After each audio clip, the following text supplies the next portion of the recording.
नमस्कार, इशारों इशारों में आपका स्वागत है। मैं हूं संकेत उपाध्याय। ऐसा क्यों है कि बहुत सारे भारतीय नागरिकता छोड़ करके परदेश चले जाना चाहते हैं, वहां के नागरिक हो जाना चाहते हैं। उनको अपने देश के पासपोर्ट पर अब वो फख्र और गर्व नहीं जो वो पहले महसूस करते थे, कि वो देश का नागरिक नहीं बनना चाहते, अपना पासपोर्ट सरेंडर कर देना चाहते हैं। दरअसल हर साल सरकार से एक सवाल पूछा जाता है और हर साल कुछ आंकड़े सामने प्रस्तुत करती है सरकार कि कितने ऐसे लोग हैं जिन्होंने अपनी नागरिकता यानी कि भारतीय नागरिकता और भारतीय पासपोर्ट छोड़ दिया है। तो इस साल भी, क्योंकि अभी संसद का सत्र चल रहा है, ये सवाल सरकार से पूछा गया और जब ये सवाल पूछा गया तो ये पता चला कि 2023 में यानी कि 2023 पूरे वर्ष में 2,16,219 लोगों ने 2,16,219 भारतीयों ने अपना पासपोर्ट सरेंडर कर दिया। मतलब अब वो हिंदुस्तानी नागरिक नहीं है, वो किसी और मुल्क के नागरिक हो गए हैं और वो मुल्क अलग अलग हो सकते हैं डिपेंडिंग कि वो कहाँ जा रहे हैं या उनको कहाँ की नागरिकता मिली है। लेकिन इससे ज़्यादा अब अगर आप इसको पिछले साल से तुलना करें, एक जाहिर सी बात है मन में ये सवाल आएगा कि ये बढ़ रहा है, कम हो रहा है। तो एक आंकड़ा है, अगर आप इसको एकदम पिछले साल से कंपेयर करें यानी कि 2022 से, तो 2022 में अगर आप देखें तो मिनिस्ट्री ऑफ एक्सटर्नल अफेयर्स के हिसाब से जितने हिंदुस्तानियों ने अपना पासपोर्ट सरेंडर किया था और सिटीजनशिप दे दी थी, उसका फिगर था 2,25,620। अब आप अगर इसकी तुलना करेंगे इस 2023 के आंकड़े से तो पीठ थपथपाने की एक वजह सरकार को मिल सकती है, ये कहने के लिए कि भाई इस बार कम हिंदुस्तानी जो हैं वो बाहर किसी और मुल्क गए। लेकिन मैं चाहूँगा कि आप ज़रा नज़र डालें पिछले 10 साल के ट्रैक रिकॉर्ड में, तो उससे आपको एक ऐसी तस्वीर प्रस्तुत होगी कि आपको लगेगा कि ये कितनी अलार्मिंग सिचुएशन है। आप देखिए 2011 में 1,22,819 लोग जो हैं उन्होंने अपनी नागरिकता दी। 2011 में ये सरकार नहीं थी तो आप ये दोष इनके ऊपर नहीं मढ़ सकते हैं। 2012 में 1,20,923 बढ़ा, थोड़ा सा कम हुआ। 2013 में थोड़ा सा बढ़ा, 1,31,405। 2014 में 1,29,328।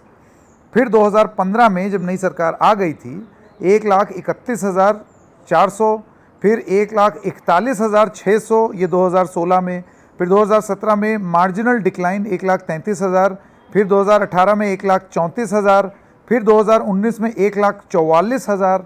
तो आप देख रहे हैं कि एक ट्रेंड फिर दोबारा ऊपर की ओर गया। 2020 में क्योंकि कोविड था तो उस साल आप देखें 85,256 ही रह गए जिन लोगों ने अपनी अपनी नागरिकता भारत की नहीं दी, क्योंकि उस समय कॉन्सुलेट्स भी बंद होंगे, एम्बेसी भी बंद होगी, कोविड की वजह से लोग कहीं आ जा नहीं रहे थे। लेकिन उसका परिणाम देखिए कि 2021 में ये आंकड़ा हो गया 1,63,370, यानी कि एकदम से एक उछाल आया। और फिर जो वो उछाल आया है वो कोविड की वजह से जो नीचे हुआ था उससे कहीं ज़्यादा उछाल आ गया है, क्योंकि 2022 में ये आंकड़ा हो गया 2,25,620। इतने लोगों ने अपनी नागरिकता छोड़ी भारत की, और इस साल के आंकड़े जैसे कि हमने आपको बताया कि वो 2,16,219 लोगों ने छोड़ा है। ये संख्या कम नहीं है। अगर कोई आपको ये बताए कि देखिए पिछले साल के मुकाबले कम हो गया है, तो स्टैटिस्टिक्स के साथ सबसे मज़ेदार चीज़ ये होती है कि आप घुमा करके अपने आप को किसी भी स्थिति में विजयी बता सकते हैं। लेकिन अगर 2,16,219 लोग आपके देश को छोड़ करके जा रहे हैं तो कुछ तो गड़बड़ है। 2011 से लेकर के अब तक अगर आप एक तुलना करें और कंपैरिजन करें तो 18,80,000 भारतीय जो हैं वो देश की नागरिकता छोड़ चुके हैं।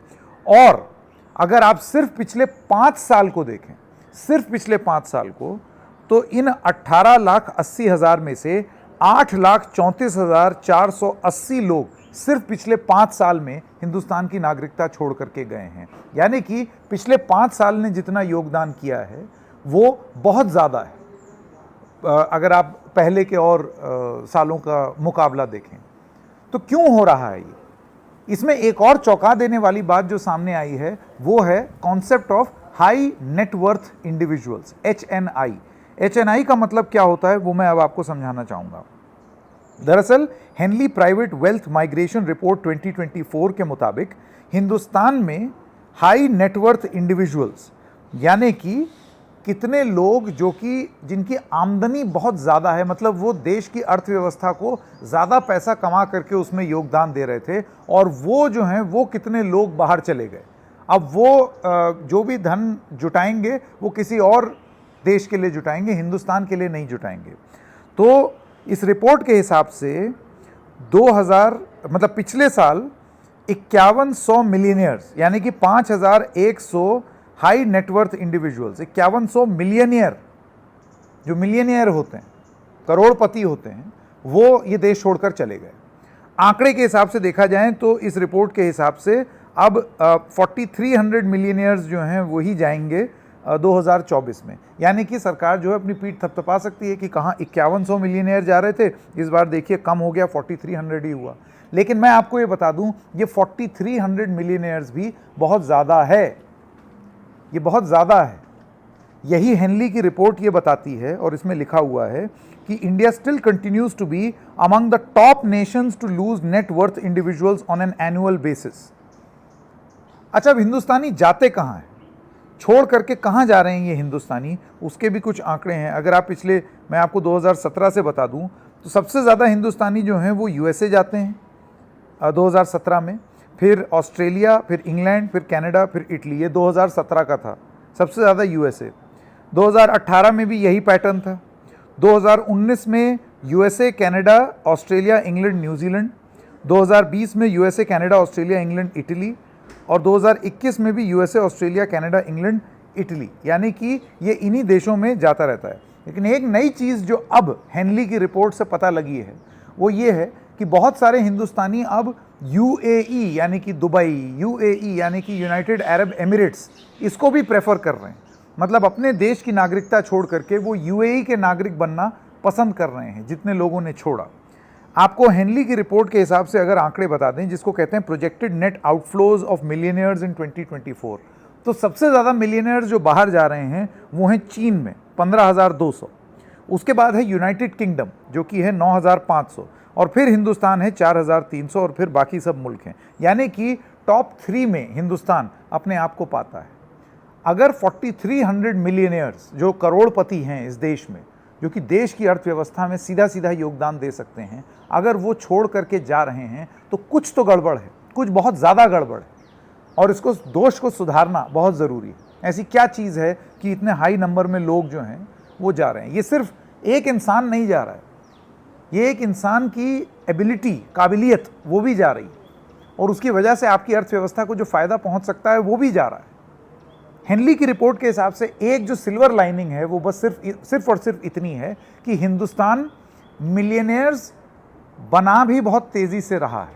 यानी कि अगर लोग छोड़ करके जा रहे हैं तो हिंदुस्तान की अर्थव्यवस्था में जल्दी ही कुछ नए मिलियनियर्स बन भी रहे हैं, नए बन करके खड़े हो रहे हैं।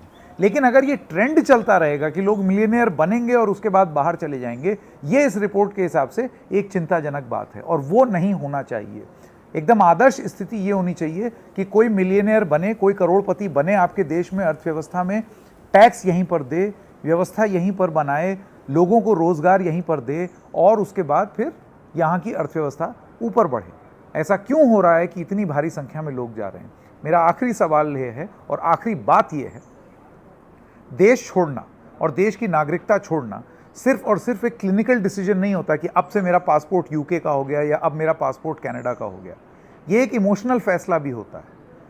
आप सोचिए एक इंसान पर क्या बीत रही होगी मन में इमोशनली, जब वो अपने देश का भारतीय गणराज्य लिखा हुआ नीले रंग का पासपोर्ट छोड़ रहा है, सरेंडर कर रहा है और किसी और देश का पासपोर्ट ले रहा है। ये जो भावना है, ये भावना भी बहुत सारे ऐसे लोगों से बात की जिन्होंने अपनी नागरिकता छोड़ी, लेकिन वो इस चीज़ को एक्नॉलेज करते हैं कि बहुत ही दिल पर पत्थर रख करके लेने वाला फैसला होता है ये, और वो अच्छा नहीं लगता है वो फैसला लेते हुए, लेकिन फिर भी लेना पड़ता है, और उसके कारण अक्सर आर्थिक होते हैं। ये जो नया बजट आया है, क्या ये बजट इस तरीके का है कि और करोड़पति देश छोड़ करके चले जाएंगे, या ये बजट ऐसा है कि हम बहुत सारे लोगों को वापस ले आएंगे? एक तर्क इस सरकार की तरफ से ये दिया जा रहा है कि जो लोग बाहर गए हैं वो देश का ही तो नाम रोशन कर रहे हैं, हिंदुस्तानी ही तो हैं जो अलग अलग देशों में कंट्रीब्यूट कर रहे हैं। ये भी हो सकता है कि हम लोगों को वापस अपने देश में ले आएं, लेकिन नेट आउटफ्लो और नेट इनफ्लो में बहुत फ़र्क है। इतना ज़्यादा इनफ्लो नहीं हो रहा है।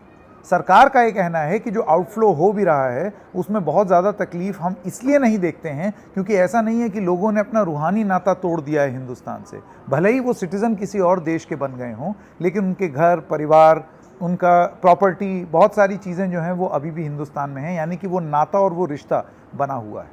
लेकिन क्या ये एक एकेडमिक अंडरस्टैंडिंग है और क्या ये पूरा प्रयास होना चाहिए कि आप रोकें इस ट्रेंड को कि बहुत ज़्यादा पैसा कमाने वाले लोग इस देश को छोड़ करके ना जाएं और वो अर्थव्यवस्था में बने रहें, और हमारा टैक्स स्ट्रक्चर और हमारी अर्थव्यवस्था और आर्थिक जो व्यवस्था है वो पूरी प्रणाली जो है वो उनको आर्थिक रूप से चूसने में ना लगे, उनको इस तरीके से महसूस ना हो कि हम तो यहाँ पर कुछ कर ही नहीं पाएंगे, हम मर जाएंगे लाइसेंस राज में, हम मर जाएंगे परमिशन लेने में, हमारा काम ही आगे नहीं बढ़ पाएगा। अगर आप ये नहीं मुहैया कर पाएंगे तो लोगों को मजबूरन बाहर जाना पड़ेगा, कोई शौक से नहीं जाता है।